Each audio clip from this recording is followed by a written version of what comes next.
All right, welcome back to another episode of Insight into Insight, all things societal. I am your host, Lord Donovan Hilton, where we talk everything from business, government, to civics slash community relations.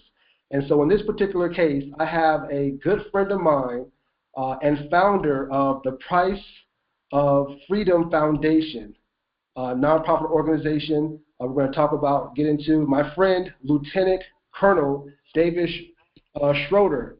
Dennis Schroeder. Mr. Schroeder, how are you doing today, my friend? I'm doing great, Donovan. Thank you so much for the opportunity to be on this program. More than welcome. And correct me if I'm wrong, the Price of Freedom Foundation, we're going to discuss the mission and the vision, and correct me if I'm wrong, of serving Gold Star families by telling their stories of their cherished fallen who put the ultimate price of freedom, of American freedom, on the line. Is that what I understand? That is correct. That is correct. We are telling the full life stories of those who died while in service to our nation. Now, of course, someone who has passed from this life into the next, we're not really serving them so much as we are serving their loved ones, their friends, their family, and we're serving the nation by bringing the details of their life to the front, to awareness, by being able to capture that and preserve it for future generations. And that's what we're all about. Awesome. That's great to hear. And I'm going to make sure that the listeners understood your name, Lieutenant Colonel Dennis Schroeder, ladies and gentlemen, Lieutenant Colonel Dennis Schroeder. And before we get into recognizing the fallen as far as our military in this unique perspective, if you don't mind letting the audience know, how did you and I originally connect? Well, Donovan, you and I originally connected through, two different organizations in the little town that I live in, White House, Tennessee. I believe the first time that we met, it was an event where we were talking about LifeWise Academy. That's a mutual friend of ours, Patrick Myers, was very very fervent for this, very excited about what they are doing and what they're planning to do here in our local community. And then the second meeting was at a group of Christian leaders here in White House, an effort by someone also involved with the LifeWise Academy, Gary Bull, who wanted to bring the leaders of churches and then just people who are passionate about their faith in Christ together, and I think that was the event that we were where we started really talking about what we're doing and what you're doing, and wanted to kind of see if there are some synergies there. Absolutely. And speaking of the conference, are you a pastor yourself as well, Lieutenant? I'm not. Okay. I'm not. And Gary, I keep asking Gary, what do you want me? I'm just an ordinary guy that doesn't have any official position with the church that I attend, but I know he knows my heart, and I know that I do serve at the church I attend, which is Life Church in Hendersonville, and I am one of, I think, about 7 photographers on their photography team. And I think I know for me, it's a real blessing to be able to be asked to use a gift that I believe God has blessed me with, photography, and use it to benefit the body of believers and the church that I'm attending. And so that was just, that's the only real connection in terms of church. I think have been thinking about leadership in general as well, and of course serving 24 years in the Army and getting to the rank of lieutenant colonel, I have to have exhibited at least some leadership capability. I understand. I can imagine, and thank you first and foremost for your service. Absolutely. Country of America, and it's so much I definitely want to unpack with you. And before we get into the actual organization, I want to make sure that the listeners know who you are, know your story, so they can really see the vision of what you and your team are creating here. And as far as serving in the military, what was the motivation, to join the military first and foremost, if you don't mind me asking? Oh, absolutely. I don't mind that at all. I was born into a Navy family. My father was an enlisted man in the Navy in the 50s and 60s. I was born in 1956. I was born at the Navy Hospital in Oakland, California, and we moved all over the place following him during his career.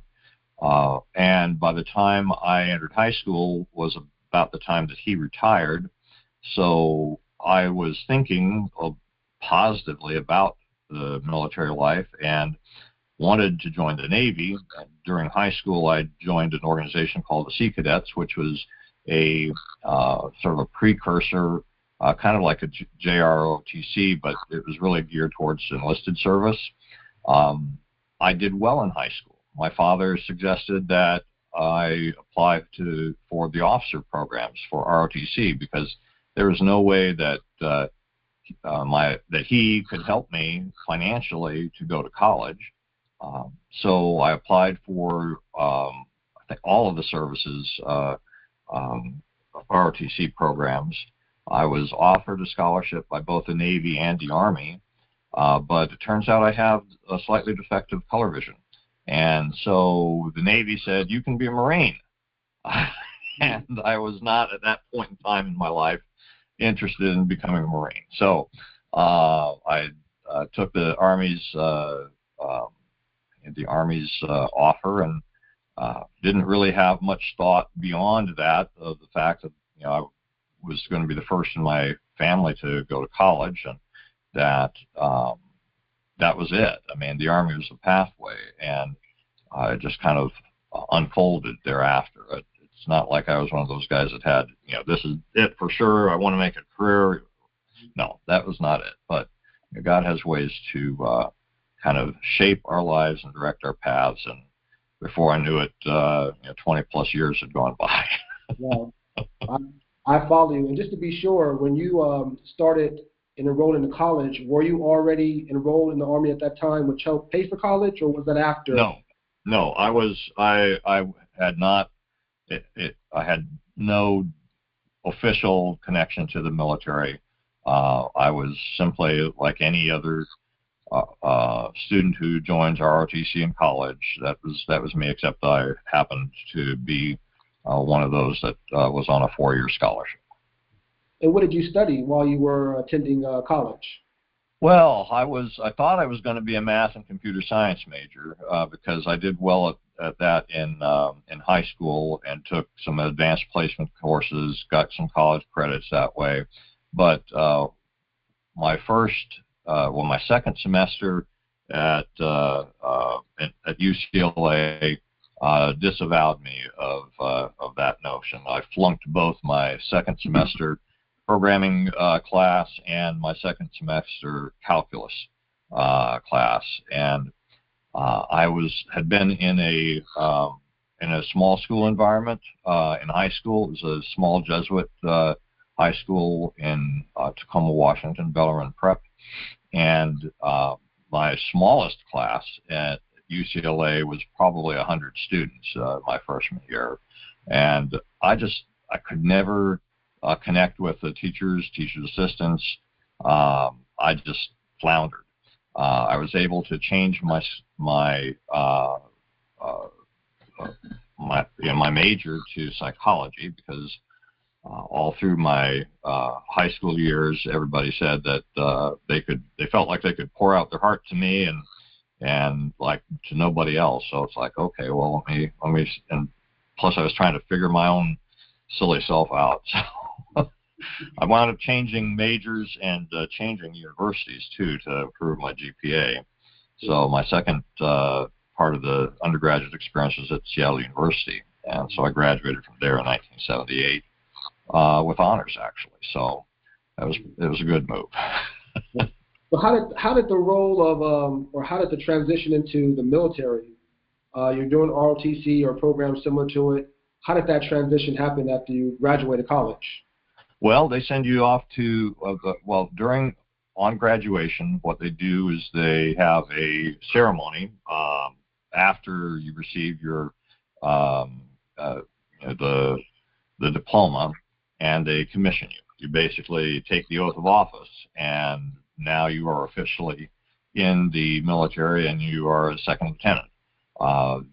They give you orders that says, depending upon the branch of the specialty branch that you have, they send you to different places and at different times to start your officer basic training. Think of it like boot camp for gentlemen. So no, you didn't get yelled at by drill sergeants unless you really, really, really messed up. But yes, you did have to be there and form up at certain times, and they put you through some physical fitness stuff. And because I was medical service corps, I'm sure mine was even a little bit more comfortable than the others, because they also had actual medical professionals. They had doctors and nurses and dentists and veterinarians, etc., in the class, and they didn't want to scare those people off. So they wanted those folks to stay around. An admin guy like me, it's like, okay, well, they could afford to lose us if they had to, but since we were batched with all the rest of them, we got the benefit of the kind of kid glove treatment, I guess. Wow. And during that transition, when you actually graduated and you're getting ready to get started, with your military career, especially with your family having a Navy background, how was that between you and your family actually now stepping into the military role? What was that experience? Well, I was at that time. I actually a personal. I was one of those guys that didn't do everything right, and I did wind up getting a girl pregnant, and I married her while I was in college, so I did have a young family. I had my son, who had been born 3 months prior to my graduation. Wow. And my wife. They basically stayed with her family until I had completed my officer basic course, and then joined me when we went to my first assignment, which was at Fort Stewart, Georgia. So she drove from Tacoma, Washington, down to San Antonio, Texas, with the baby, and then we drove together to Fort Stewart, Georgia. And yes, I mean, being out on your own, in a sense for me, because I was not staying at home at my parents' place during my college years, yeah, that's a little scary, but, it's getting your own apartment and paying your own bills was not new to me. So it really wasn't that big of a difference, adjustment that way.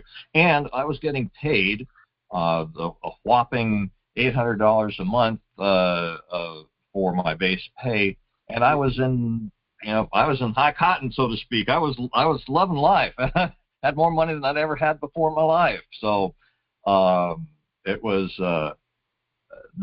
it wasn't a bad transition at all. Wow. So let's talk a little bit about your 24-year experience, in the military. Some of the things that you remember, some of the things that really touched your heart, if you don't mind, and things that maybe just a civilian would not really know anything about, right. And can get a greater appreciation for what the military process and experience is. So how was that experience for you? Sure. Well, I mean, part of the things that I experienced that I guess most folks who didn't serve wouldn't know is, number one, you got to be willing and able to go wherever they tell you to go, whenever they tell you to go. So getting the assignment to Fort Stewart, Georgia was not high on my list. I'll put it that way. It was definitely a Camp Swampy kind of experience.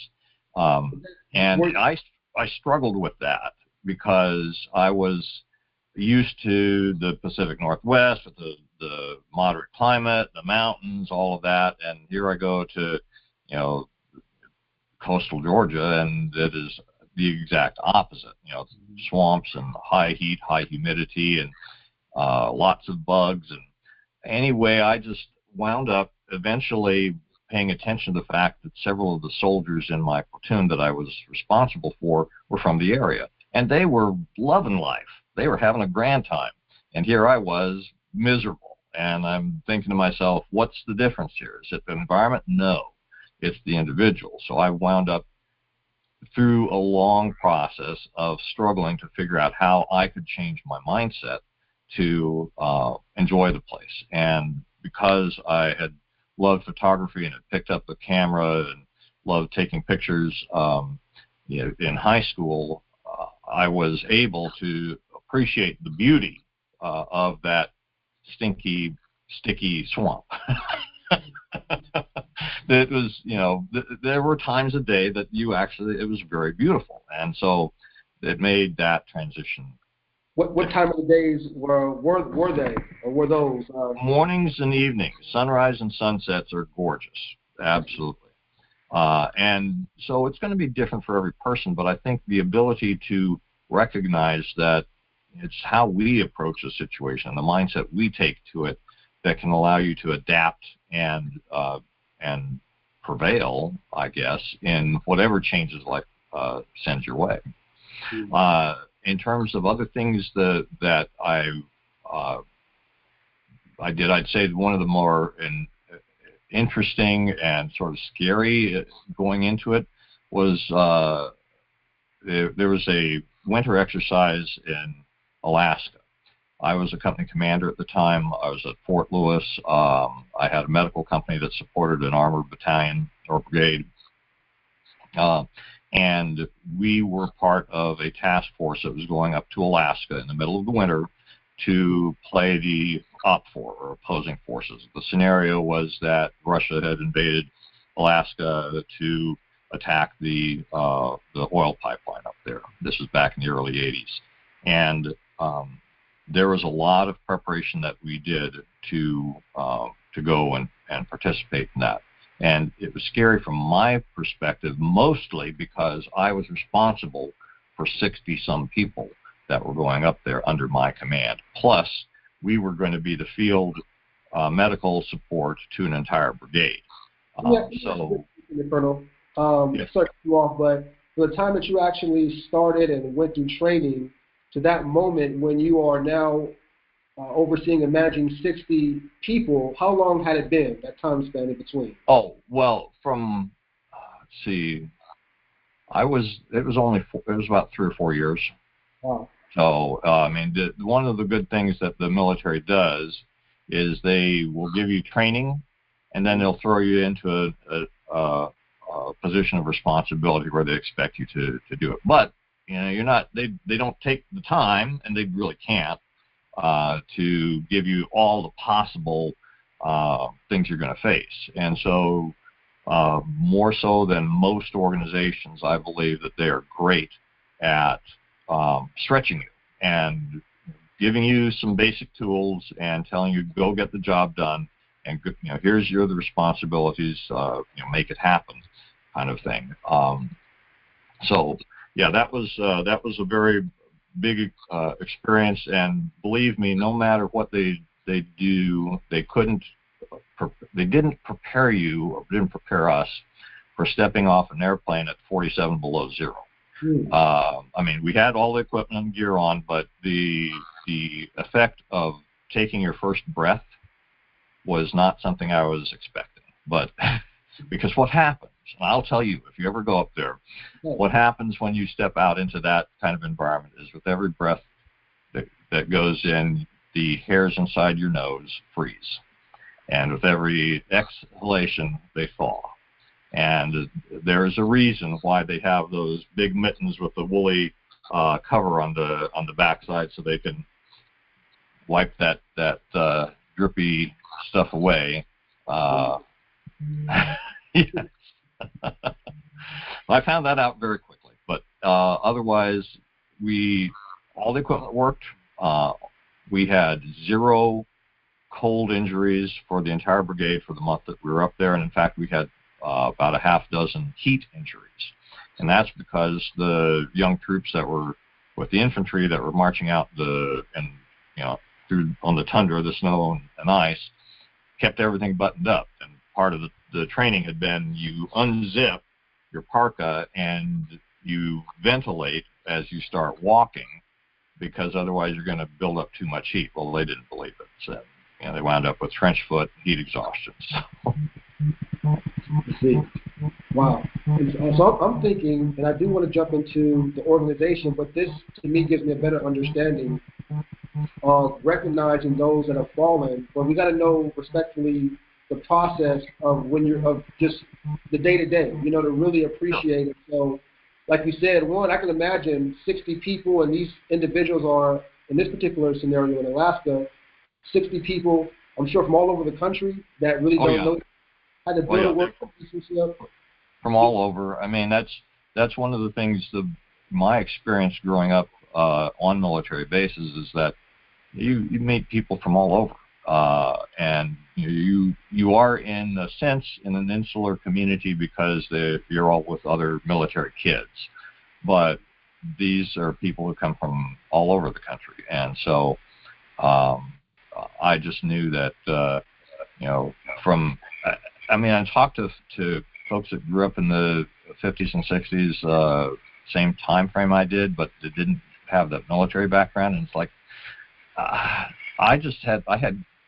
didn't have an issue with all of the racial divides and stuff that were going on during that time frame, because these kids were kids that I grew up with. These were kids that were, in some cases they were my friends, and in other cases they were bullies in the neighborhood, and I feared them, and but it's like it didn't matter what skin tone somebody was. It's like it's who was going to pick on me because I was the new kid. But so that was one good thing that I felt that came out of that. Now, moving and changing grade schools 9 times in 8 years was not fun, because I was always the new kid. But I've come many years later to appreciate the fact that doing that gave me a resilience in making changes and transitioning and picking up and starting over and all of that. So some people that can't get past that. I was fortunate that I was able to. So what is it that brings, you have so many different people coming together, to join the military? What is it, and I just so we can be clear and we can know as listeners, what is it that actually binds and unifies, a team of individuals for a common goal? What is that? Well, I would say it's a common identity, meaning that we all wear the same uniform. We're all in the same unit. We are all part of a specific team just by fact of being assigned to it.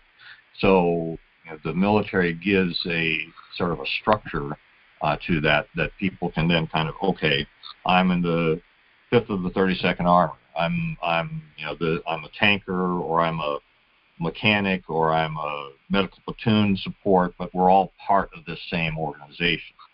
I think the other thing you mentioned was mission, in the sense that, okay, what we're doing in most of the years, all of the years that I was really in, was we're preparing to be ready to go and confront the Soviets at the time in Europe, should they invade.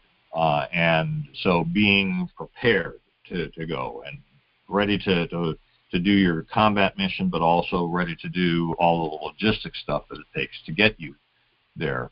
And so that sense of purpose and mission brings folks together. I would say for those that actually went to combat, the fact that you put your life on the line and your buddy put their life on the line at the same time for each other is probably creates an even stronger bond than what I was able to experience, because I was never in a combat situation. And I mean, I'm not saying that I wanted to be, but I recognize that there is a difference. Those who actually face that sort of very real and immediate threat to life. We're going to actually jump into the combat aspect. The combat aspect of this conversation. But before we jump into that, we're going to take a second to recognize our Inside Information segment powered by Hilton Elite Marketing Agency. And so the question that we have for you, so we can all learn and grow, is how can a civilian best serve and honor America's active military personnel from your perspective? From my perspective, I would say that the best way somebody can honor and serve those that are serving now is to support the organizations that are there advocating for them. So there are NCOA is one that is specifically for the non-commissioned or enlisted ranks, and I would say that's a great organization to. You don't have to be a military member to support them. I would say probably the easiest thing because lots of times we need something easy because there's so many other distractions going on. I would say that seek out and follow, like, and comment on social media posts that are in favor of things that the military do, and talk to those that you may know who are in, and listen to them. You don't have to. I know a lot of folks over the past decade or so, have taken to saying thank you for your service. It kind of, and I appreciate that. I understand where that's coming from in their heart. But to a certain respect, it's like it's almost like the how you doing kind of things. Like, okay, you expect somebody to say I'm doing great. You don't really want to know the bad evening that I just had. So I'd say if you can take the time to have a more in-depth conversation. I'd say that makes a lot of difference. Typically, knowing that somebody is interested in really what's going on in their lives. There's lots of other ways folks can do it, but then those are the things that off the top of my head people don't really think about necessarily, and ways that I think actually would make a difference in an individual's life.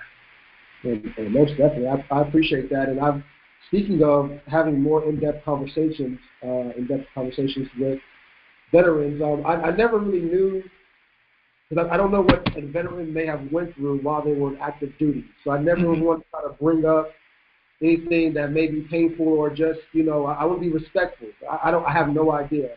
How do you find for a civilian that balance, or is it, is it okay to have those in-depth conversations, or? Yeah. I mean, I'd say, the fact of the matter that somebody is wanting to listen to me and to have a real curiosity about what my experiences were, that's, for me, I appreciate that, because that way they may get a little bit of an understanding, and I would say there's folks who are the soldiers and Marines who have experienced real combat trauma may not be in a place where they can really share that. but there's a lot of other stuff that they can talk about. And you know, if you're just talking to a veteran, you know, engage in a conversation with them about where they're at and what they experienced in a way that you're saying, hey, I'm really interested in knowing. Not that if you go in there and they get the vibe that you've got an agenda, you're going to get shut down. But if you're really just being an honest, genuine person that says, hey, your experience is not the life experience I've had, and I'm interested in knowing more about that, I think most veterans would be willing to share that with you. So I don't know what else to say beyond that. I mean, yes, I know. From my perspective, yes, it's a different experience, but having lived it, it's the kind of experience that I think most folks could do if they chose to. We definitely want people to choose to do this, and this is why I'm so excited to have you on the show today, and get to know you, your background, your history. But I definitely want to jump into the Price of Freedom Foundation, and as you see how you're able to get in more detail and in-depth with the military personnel that have fallen, as well as, like you said, help where people can support. How can they support? And like you said, support the organizations that are advocating for the military. And the Price of Freedom Foundation was something that I had to really stop and recognize. And again, and we're going to talk about this in more detail, but serving Gold Star families by telling the stories of their fallen who paid the ultimate price for American freedom. I think that's pretty much what the website is talking about. And for those that don't know, what are Gold Star families, first and foremost? A Gold Star family is defined as someone who has lost an immediate family member while they served in the military. So it doesn't have to be combat related. It could be a training accident. It could be the result of somebody being assaulted criminally and dying as a result of that. It could be somebody who had was in a car accident or got sick and died. A Gold Star family is basically anyone who has a spouse, a child, a sibling who died while they were actively serving, and so that's really the definition of Gold Star family. And so you could, if it was myself and my brother had served and died, then I would be called a Gold Star brother. Or if I had a son or daughter that served and died while they were in service, I'd be a Gold Star father. So the umbrella term is Gold Star families. So if you don't mind, Lieutenant Colonel, can you share a little bit about the motivation of wanting to recognize Gold Star families and the motivation to create the Price of Freedom Foundation? Maybe even starting with, if you don't mind, is it a for-profit business or a nonprofit? The structure and how and the motivation and how you got started. Sure, it is a nonprofit organization. Number one, 501c3, and we've had that designation for closing in on 4 years now. What the motivation that I had was started a long time ago, and what really bothered me, I guess, when I was growing up, was seeing the negative press that was happening around the soldiers that were fighting and dying and those that came back from Vietnam. And I will say that, as a nation, we did a terrible job and painted people with a brush that they never should have been painted with. I saw that change. I saw that change in the 80s, and things turned around. a lot, and there were more positive movies. We had the President Reagan in the 80s. I know some love him, some hate him, but one thing that he did is he was very, very positive, very upbeat, very supportive of the military. And that combined with movies like An Officer and a Gentleman and Top Gun, I personally felt a difference in the way the public treated me when I was walking around in uniform. It was very much more positive. And that continued on for a long, long time. And then when after the 9/11 and we went to war in Afghanistan and then later in Iraq, I was seeing something I hadn't seen in like forever. In some of the magazines that I subscribed to. I subscribed to GQ and Esquire, and they were starting to have articles where they were talking positively about the lives of some of the soldiers that had fought and died over there. And I was really happy about that at first, but then it just struck me. So, well, why? I mean, it's good that we have some positive press about these individuals, but what about all the others? Because in almost all of those articles, they had mentioned other people who had died essentially at the side of these guys. What about them? You know, what's going on with them? And then we had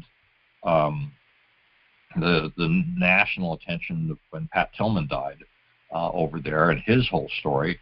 And I love what the Tillman family has done, and it's wonderful, the work that they're doing. But at the same time, I was thinking, what about the thousands of other families that don't have the resources, that didn't have the notoriety, the celebrity, you know, the story, so to speak? They're just the kid that you know, had a motivation to join and serve, and who unfortunately lost their life in doing so. What about them? The unheard family. So that's really the motivation. You know, yes, we do things during, and we've got Memorial Day coming up, and I'm glad that we do that. But what do you really see and hear? You hear, you'll see a face. You'll get maybe an in-depth bio, might be 1 or 2 pages,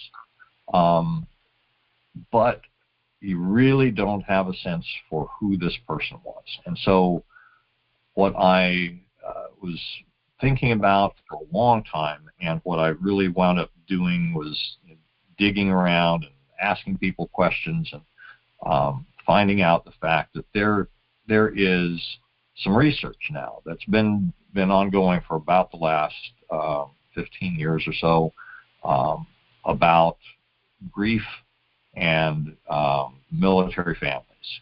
And one of the research papers talked about the fact that a very common, in fact, the most common problem that Gold Star families experience is the sense that their loved one will be forgotten and their sacrifice no longer honored outside of that very small circle of people who knew them directly. So, you know, the family, immediate family, friends of the fallen, and those that served with him. And in almost every case, that is exactly what happens. So, you know, we do have situations where, I mean, I was talking with a Gold Star mother here before we actually got this off the ground, and her son was lost at sea in the Gulf of Aden, and she lives in Franklin, and they had a bridge named after her son. But she still says nobody knows him. Nobody knows that beautiful, brilliant mind that you know, I was blessed to raise for 19 years. You know, that there is this sense that you know, there's people just don't know. And so what I wanted to do was to be able to take what we have and take the memories, take the you know, all the letters and emails and social media posts, etc.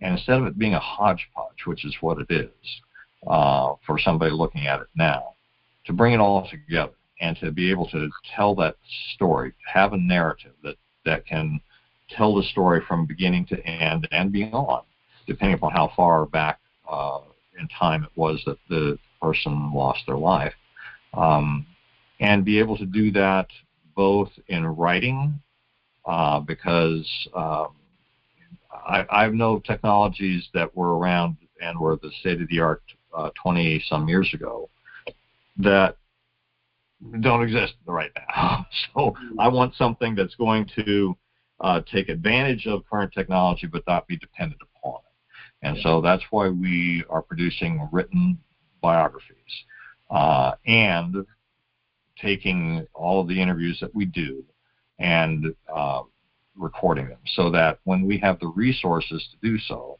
that we can produce that story in video format as well. So we're working with 4 families currently. Our first story, I have the book ready. I have to proofread it for hopefully the last time on this. It'll be 156 pages. It's the story of Alfonso Abdel Amos, who was born in the Philippines, served in the Philippine Army for a while, and at his father's behest joined the U.S. Navy, became a U.S. citizen. A few years after his joining the Navy, he met his wife also in the Philippines. They had 3 children. 18 and a half years after he joined the U.S. Navy, he was lost at sea and left behind that wife and 3 small children. And so this story, this book, is his story, and it's an exploration of his life, and basically has some aspects of what his loss 24 years ago meant, because it was 98 when he was lost, and it was his children, who were small at the time of his disappearance, that were still wrestling with who is their dad, who was he.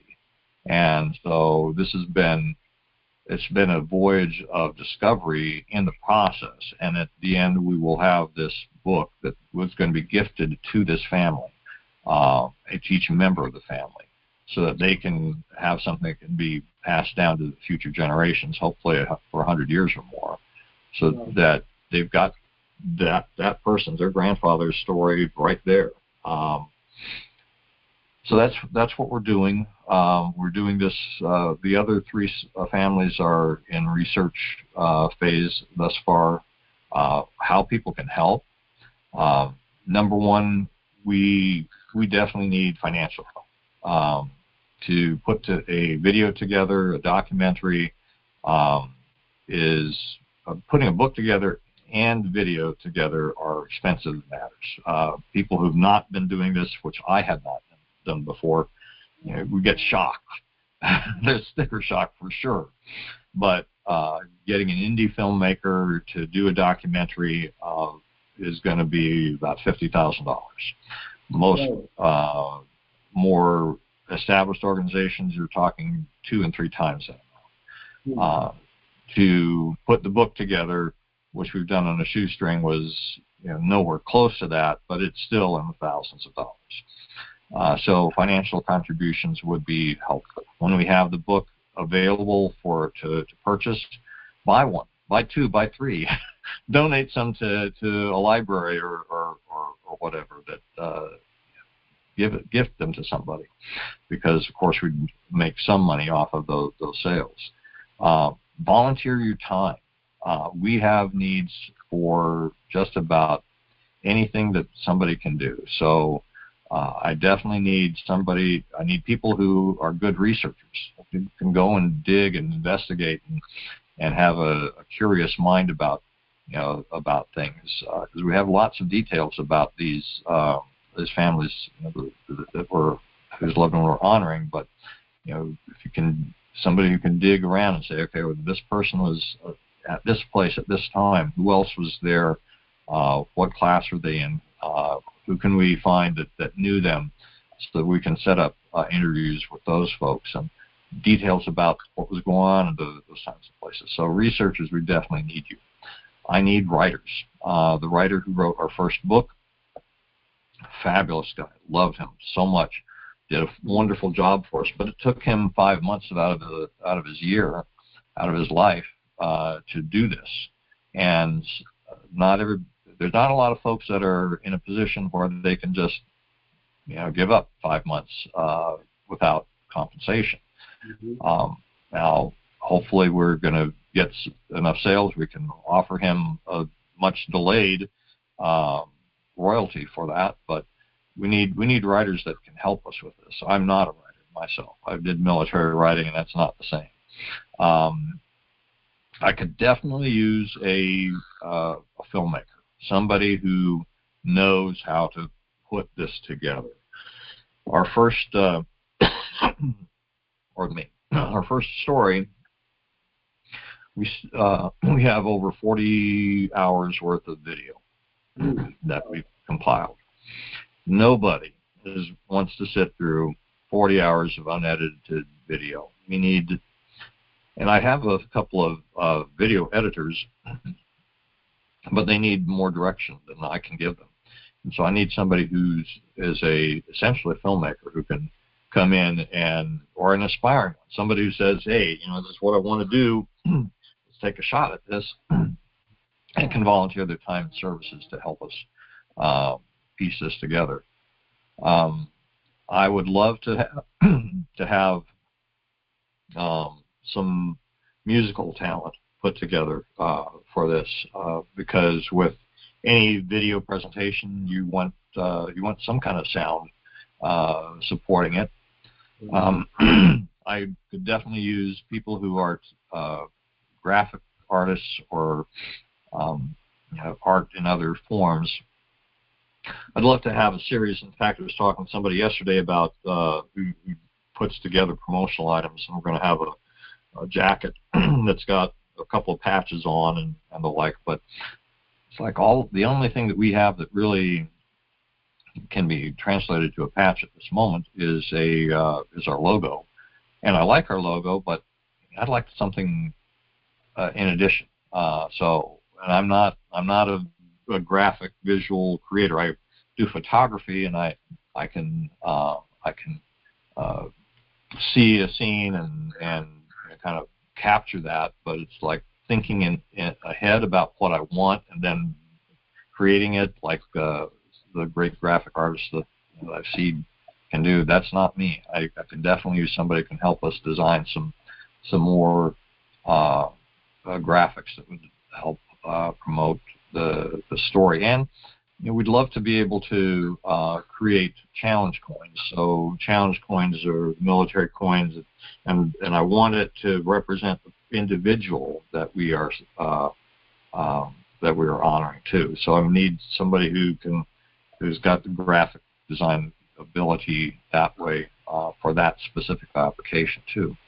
I need administrative help. I mean, I'm being pulled through ways to Sunday, and it's like a virtual assistant would be so welcome. And all of these things, I could, if we had the resources, I could hire somebody to do that. But we don't have the financial resources at this time. So anybody has connections with any businesses or corporations that do philanthropic giving or sponsorships, that would be a great connection for us. So like I said, most anything that somebody has the ability to do, we could make use of. Awesome. And two questions. Where is the nonprofit based as of right now? Its operation. I'm sorry. I wasn't hearing. The sound wasn't coming through very well on my end here. I'm sorry. That's okay. Where is your operation located? Where are we located? Well, you're looking at it. This is the dining room of my house. We are entirely virtual operation. we could use office space if it could be donated to us. That would be great. But I live in White House, 312 Christian Drive in White House, Tennessee, 37188. We have members of our board of directors who are, two of them live here in the greater Nashville area and two live in North Carolina. So because we were a very bootstrapping kind of organization from the start, it helped us. I mean, COVID really didn't do anything to us because we were always virtual. But it also means that we can embrace and accept the assistance from folks who are virtual as well. So folks here in the local Middle Tennessee area or Middle Kentucky area, that but if you have an audience and have somebody that is outside this area, we can certainly appreciate and utilize their assistance no matter where they live, as long as it's in the U.S.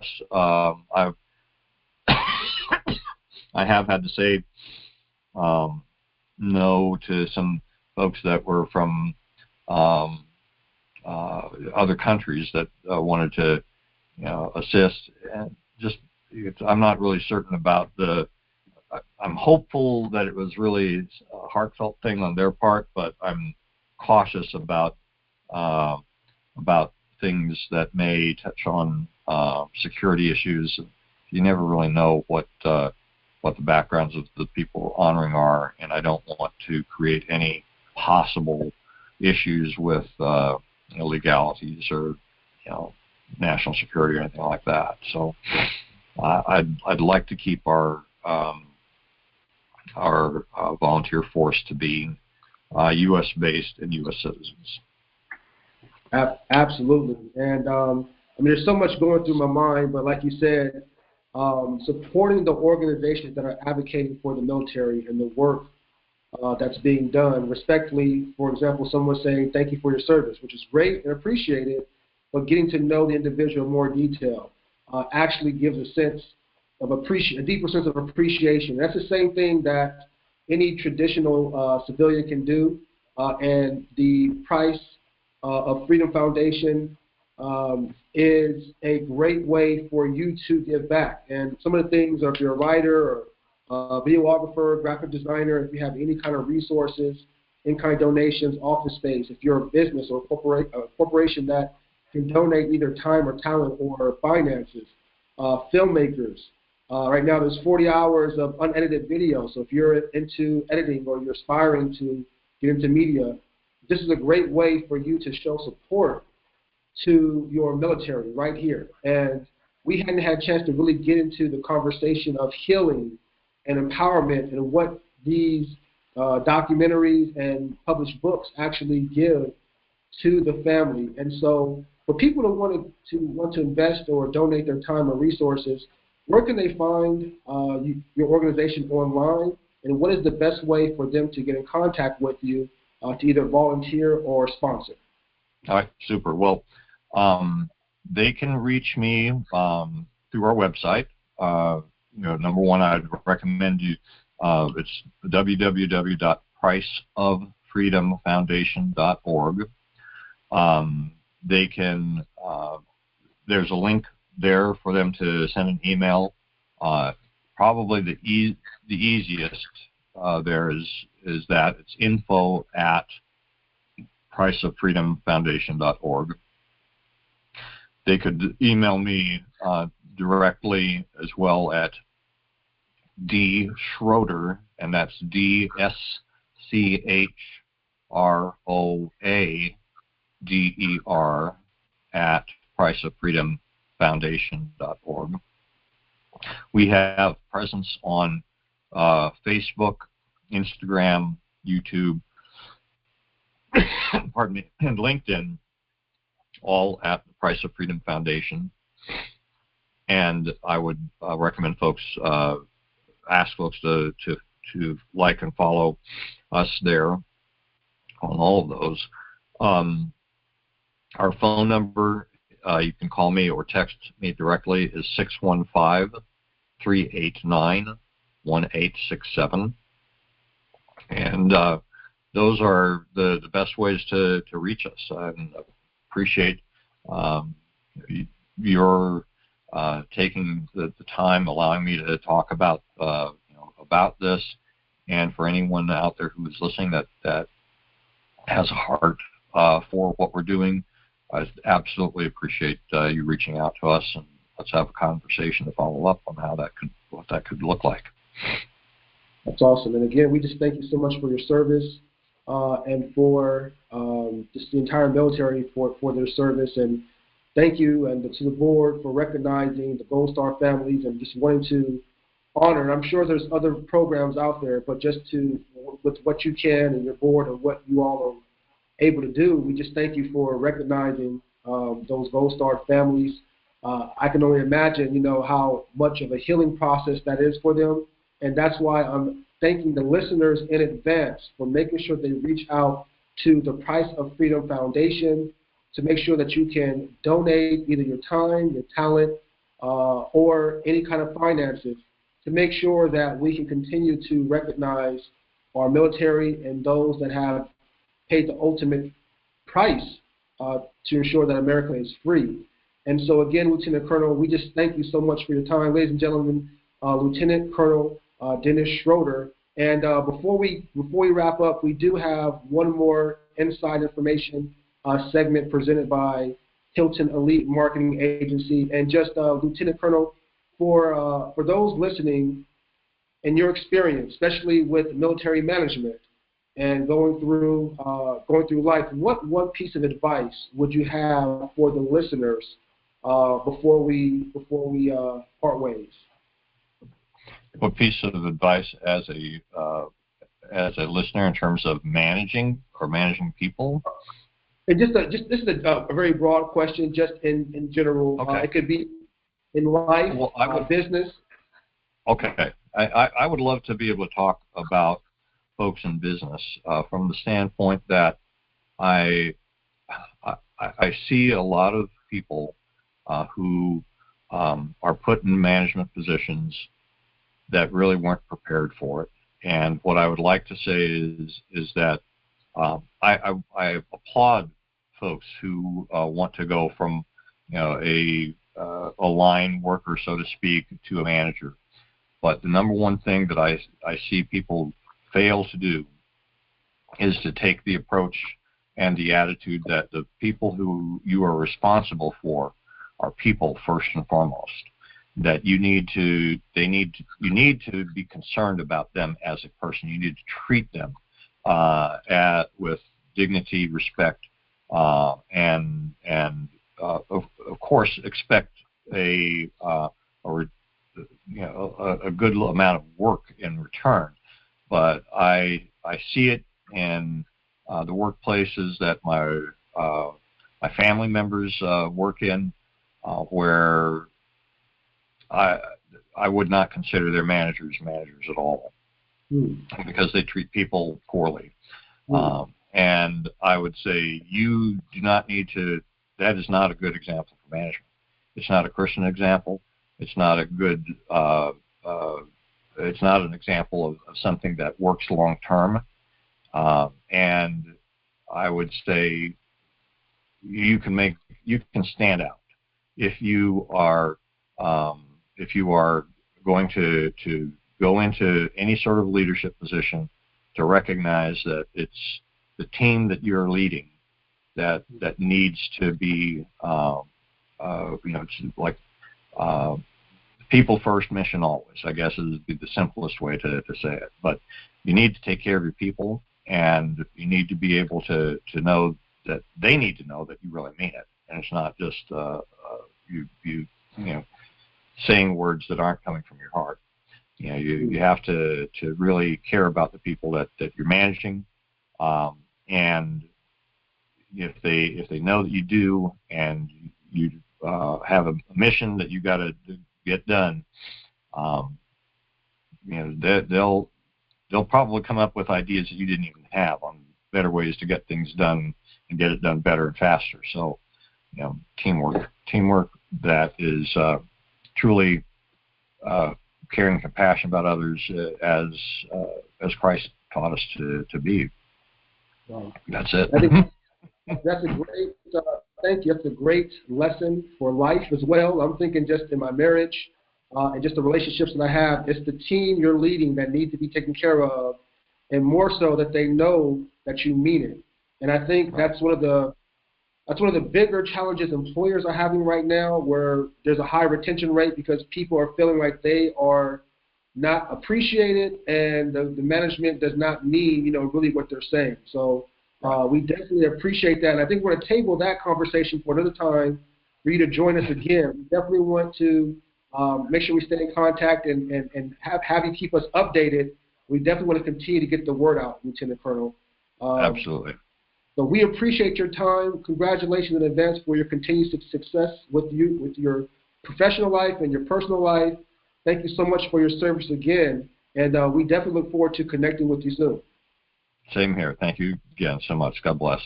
More than welcome. Well, thank you so much, ladies and gentlemen, for listening to another exciting episode of Insight into Insight, All Things Societal, where we talk about civics, business, and community relations. Thank you so much for listening, and we're wishing you continued success in your life, and we'll talk to you next time. All right. Bye now.